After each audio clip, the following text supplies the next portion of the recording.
आणि आताची सगळ्यात मोठी ब्रेकिंग बातमी आपण पाहतो। डोंबिवलीमध्ये पुन्हा आग लागलेली आहे। डोंबिवलीमध्ये पुन्हा आगीचे तांडव पाहायला मिळते। एमआयडीसी मध्ये 2 स्फोट झाल्यामुळे खळबळ उडाली आहे। परिसरामध्ये सुद्धा भीतीचं वातावरण पसरलेलं आहे।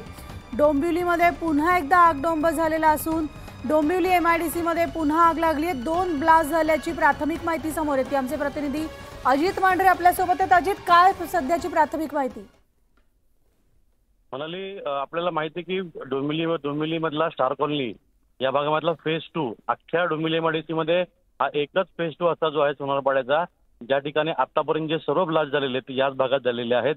अमोदन कंपनी असेल, मेट्रोपॉलिटन असेल किंवा आणखीन एक मोठा ब्लास्ट झालेला तो असेल। आता आणखीन एक इथे ब्लास्ट झालेला आहे। जवळपास हा 2 मोठे ब्लास्ट झाले इथे आणि याच्यामध्ये 100 मीटर पर्यंत ज्या कंपन्या आहेत किंवा इथला जवळचा हायवे आहे तिथपर्यंत हादरे बसलेले आहेत। लोक रस्त्यावरती आलेली अशी माहिती मिळते। प्राथमिक माहितीनुसार ही एक केमिकल कंपनी आहे पेंट बनवणारी। 222 नंबर जो प्लॉट आहे त्या प्लॉटवरती ही घटना घडलेली आहे अशी प्राथमिक माहिती स्थानिकांनी दिलेली आहे। अधिकृतपणे अजूनही सरकारी यंत्रणा जे आहेत त्यांनी माहिती दिलेली नाहीये, पण जी माहिती मिळते त्यानुसार घटनास्थळी अग्निशमन दल जे आहे ते देखील आता लवकरच दाखल होईल आणि नेमकी किती या स्फोटाची तीव्रता आहे, त्यामध्ये किती नुकसान झालेलं आहे हे थोड्या वेळात स्पष्ट होईल।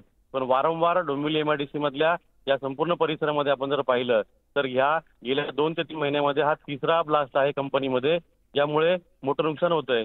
काही स्थानिकांची अशीही प्रतिक्रिया आलेली आहे की हा ब्लास्ट झाल्यामुळे आता जो नुकताच जो ब्लास्ट झाला किंवा कंपनीला जी आग लागलेली आहे त्यामुळे त्या आजूबाजूच्या परिसरामध्ये काळा धूर पसरलेला आहे आणि मोठ्या प्रमाणामध्ये दुर्गंधी पसरलेली आहे, केमिकलचा वास पसरलेला आहे। त्यामुळे लोकांना त्या ठिकाणी नाकाला रुमाल लावून जावं लागतंय अशी परिस्थिती या भागामध्ये आहे।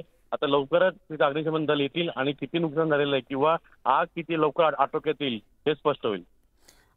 अजित, जसं तुम्ही सांगताय की अग्निशमन दलाच्या गाड्या अजून या ठिकाणी पोहोचलेल्या नाहीयेत, आग नेमकी किती वेळापूर्वी लागली होती आणि या कंपनीमध्ये कोणी कार्यरत आता होतं का? आग लागली त्या क्षणाला कोणी तिथं काम करत होतं का? आग लागली त्यावेळी तिथे कर्मचारी काम करत होते असे देखील स्थानिकांनी माहिती दिली आहे आणि साधारणपणे 5 ते 10 मिनिटापूर्वी आग लागलेली आहे। नुकतंच ही आग लागून त्या ठिकाणी जी घटना घडली त्यानंतर स्थानिकांनी तात्काळ पोलिसांशी आणि अग्निशमन दल जे त्यांचे संपर्क केलेला आहे। अग्निशमन दल जे आहे थोड्याच वेळात पोहोचते अशी माहिती देखील स्थानिकांनी दिलेली आहे। पण जी घटना घडलेली आहे ती आता किती तीव्रतेची आहे हे अद्याप स्पष्ट नाहीये। पण आजूबाजूला मोठा धूर जो आहे, काळा धूर कंपन्यांचा केमिकलचा, तो पसरल्यामुळे लोकांना आता श्वसनाचे त्रास होऊ लागलेले आहेत।